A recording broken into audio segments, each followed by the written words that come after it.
Welcome back to this video. Do you know you can actually block a user in video call in Google Meet? So let me show you how. But before we dive into the tutorial, if you find this tutorial useful and you are already new to this channel, remember click on that subscribe, turn on the notification bell for more useful tutorial like this. So with that being said, let's get started.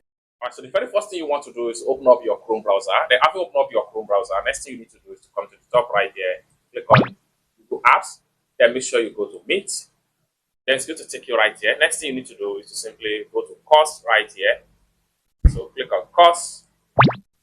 So it's going to take you right here. Under recent activity right here, then you have all the number that I've called you so far in Google Meet.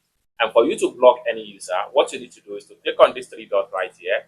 And this is going to come for what you need to do is to simply click on block user. It's as simple as that. So anytime this particular user is trying to call you, the call is going to be disconnected because you have blocked them.